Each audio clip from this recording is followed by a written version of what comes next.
10일 대피선. 이튿날 석양, 태수의 시체를 해부한 것을 받아내왔다. 해부를 한 결과 사인은 뇌진탕이요, 그 외에 2개골 한 군데가 바스러지고 갈비뼈 4대가 부러진 것 말고 크고 작은 타박상이 20군데나 넘는다고 했다. 그리고 대소변을 치른 것 외에는 위장 계통에는 아무 이상의 흔적이 없다는 것이다. 다음 날 장례를 준비하는 중에 경찰서에서 몰려나와 가택 수사를 했다. 은행의 위조 수표 사건이 뒤집혔던 것이다. 증거물로 태수가 미처 없애지 못한 도장이며 수표책이며 편지같이 증거가 될 듯한 모든 걸 압수해 갔다. 모든 게 만천하에 드러났다. 그러나 그 이튿날 소란한 틈에도 태수의 시체는 공동묘지의 일광지대에다가 무덤을 장만했다. 관을 내리고 퍼올린 붉은 황토를 덮어 봉분을 쌓고 제철이라서 푸르러 있는 때를 입히고 하니 제물로 무덤이 되었다. 초봉은 이 흙내 싱싱나고 떼짱 거칠한 무덤을 남기고 내려오다가 그래도 끌리듯이 뒤를 돌아보고는 새로운 눈물을 잠잠히 흘리며 걸었다. 낡고 새로운 무덤들 틈에 끼어 기우는 석양만 비킨 태수의 무덤. 이것이 저 가운데 여러 무덤과 한 가지로 오늘 이 시각부터는 영영 무주총이 되어버리느니 생각하면 비로소 태수라는 인생이 불쌍했고, 그래서 그녀는 지금에 와서야 처음으로 태수의 불쌍함에 눈물을 흘렸다. 그러나 그녀는 문득 내가 어쩌면 무덤을 벌초 한 번이나마 해주지 않을 생각으로 무주총일 사실을 지레 슬퍼하는 걸 생각하니 자기 마음의 박절함이 부끄러웠다. 회심 끝에 날이 이제 깊기 전에 꽃이라도 한 다발 갖다 놓아주고 1년에 한 차례 싹군을 사서 벌초라도 해주려니 하는 마음을 먹어 스스로 위로하면서 겨우 발길을 돌려놓았다. 집이라고 돌아왔으나 횡댕그렁하니 부침성이 없다. 마침 또 경찰서에 불려가느라고 장례도 나오지 못했던 형보가 아그작거리고 들어서는 꼴이 섬뜩한 게 뱀이 살을 닦고 지나가는 것처럼 몸서리가 쳐진다. 형보는 그새도 건너방에 그대로 있었고 앞으로도 그럴 배포다. 요행 유씨와 행주가 밤에는 초봉과 같이 자고 낮에는 온 식구가 다 모이고, 그뿐 아니라 장례나 경찰서 일이나 안팎으로 분잡함으로 다시는 초봉을 건드리거나 하지는 못했다. 그 대신 안팎 일에 제법 못지않게 알뜰히 날뛰어 정주산의 내외의 한숨을 사기에 온갖 정성을 다하는 꼴이다. 태수의 모친에게는 누구 하나 발설을 해서 기별이라도 해주자는 사람은 없었다. 작년날 초봉이 겨우 생각이 나서 부친을 졸라 전보를 쳐달라고 했으나 정주사는 그런 죽일 놈은 입에 붙이기도 싫었고 주소를 모른다는 핑계로 방패막이 하고 말았다. 초봉이 정주사, 형보, 그리고 행하외의 기생이며 몇몇 사람이 여러 번 경찰서에 불려 다녔다. 그러나 필경 다 무사했다. 그중 형보는 며칠씩 갇혀있기까지 하면서 단단히 의심받았으나 내내 모른다고 내뺐다. 그리하여 수표의 심부름을 해주던 사람, 즉 태수의 공범이 누구냐라는 수수께끼로 남은 채 사건은 완전히 매듭을 짓고 말았다. 풍파가 있은지 보름이 지나고 차차 여름이 짙어오는 6월 중순, 어수룩하게 깊은 밤, 옆에서 유씨와 형주는 고운한 잠이 들었고 초봉은 혼자서 이 생각 저 생각 구름 같은 생각에 젖어서 뜬 눈으로 누워 있었다. 형보에게 무도한 욕을 보던 일이 그날 밤 그 당장에는 목숨을 끊고자 했던 크나큰 사단이었으나 벼랑간 뒤를 이어 태수의 참변을 싸고 도는 폭풍이 몰아치자 그녀는 무서운 그 타격에 풀이 꺾여 결백이나 정조증 가지고 자결하려 들 만큼 팔팔하던 기운은 그만 다 사그라지고 말았다.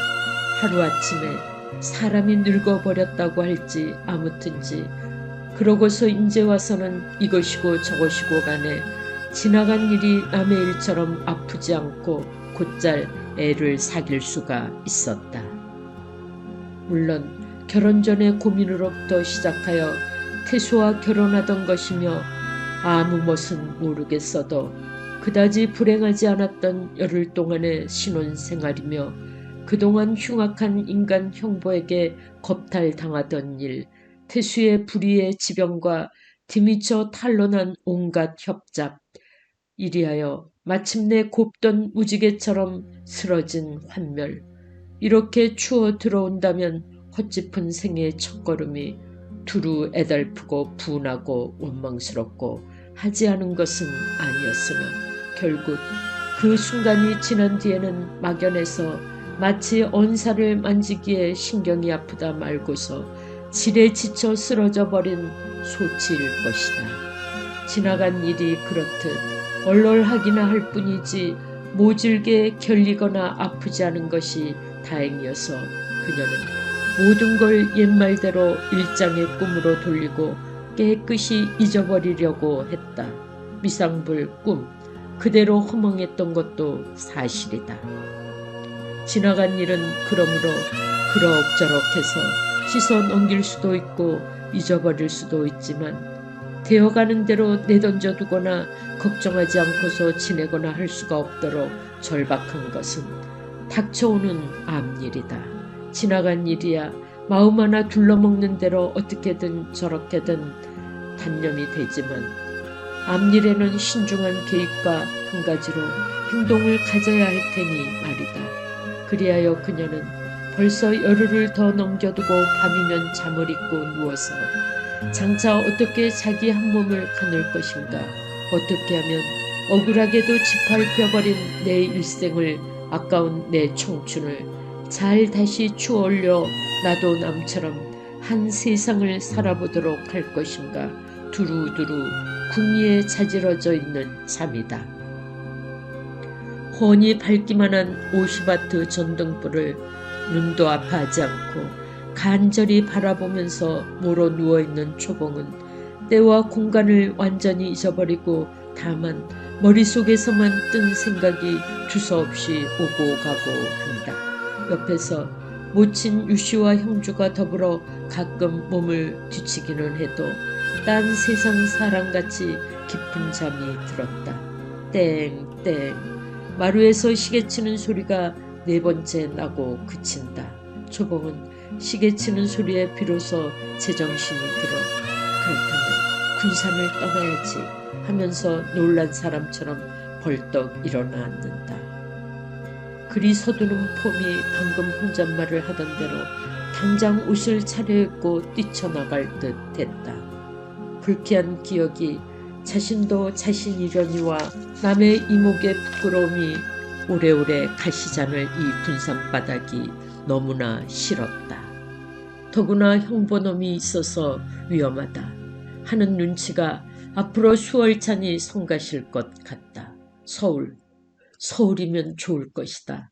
무엇이 어쩌니 좋으리라는 것은 모르겠어도 그저 막연히 좋을 듯 했다. 재호가 믿었다. 윤희를 생각하면 역시 재호의 상점이든 회사든 붙어있기가 어려울 듯 싶고 해서 불안한 게 아닌 것도 아니나 일변 재호가 사람의 발이 넓고 변통성이 많은 사람인 만큼 어떻게 해서든지 일자리도 구해주고 두루 애써줄 것이다. 그러면 내일이라도 당장 군산을 떠날 작정을 한다. 작정하고 나니 뒷일이야.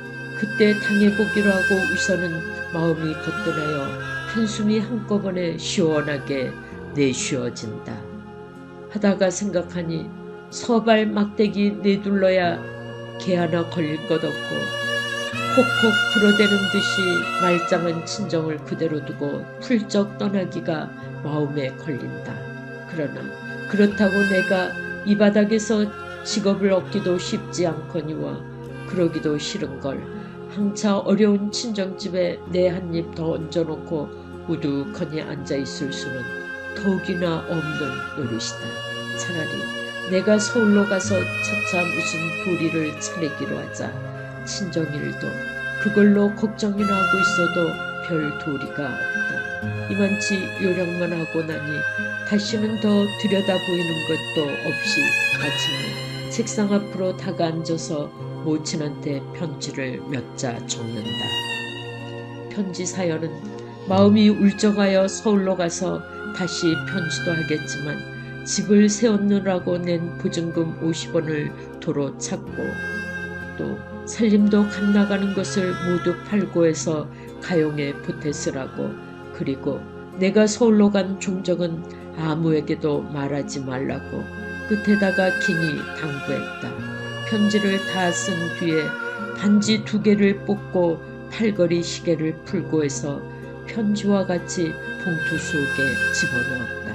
그럭저럭 날이 휘어시 밝아서야 잠깐 눈을 붙였다. 이튿날 아침 11시가 되기를 기다려 초봉은 모친더러 잠깐 저자에 다녀오마고 식모를 데리고 정거장으로 나왔다. 유씨는 그동안 혹시 딸이 모진 마음이나 먹지 않을까 해서 늘 조심이 되었지만 오늘은 식모를 데리고 나가는 모습이 지 말대로 저자에 다니러 가나 보다 하고 안심했다. 초봉은 결혼한 뒤로는 이내 쪽을 찌고 있던 머리를 학생머리로 고쳐 틀고 옷은 수수하게 흰 모시 진솔 적삼에 검정 치마를 받쳐 입었다. 혼인 때 산 구두도 처음으로 꺼내 신고 역시 혼인 때 태수가 사준 파라솔과 핸드백을 들었다. 돈은 태수가 150원가량 남겨놓고 죽은 것을 100원가량은 그동안 장례를 치르느라고 없어졌고 50원 남짓한 데서 30원을 모친한테 쓴 편지 봉투 속에 넣었다. 정거장으로 나오는 길에 승재가 있는 금호 병원 쪽으로 자꾸만 주의가 끌리는 것을 어찌하지 못하여 가뜩이나 마음이 어두웠다. 11시 30분 차가 거의 떠나게 돼서야 데리고 나온 식모에게다 집에 전화라고 편지를 주어 들려보내서 그리고 딴 집을 구해가서 부디 잘 살라고 일렀다. 차가 슬며시 움직이자 이걸로 가위를 눌리던 악몽도 하직이요. 새로운 생애의 출발인가 하면 무엇인지 모를 안심과 희망이 조용히 솟는 것이나 너무도 후젓한 자신의 행색을 둘러보면서 정차로 외로울 앞날이 막막하여 군산을 떠나는 해포는 솔직하게 슬펐다. 이 글을 읽고 공감하셨다면 구독과 좋아요 부탁드립니다. 감사합니다.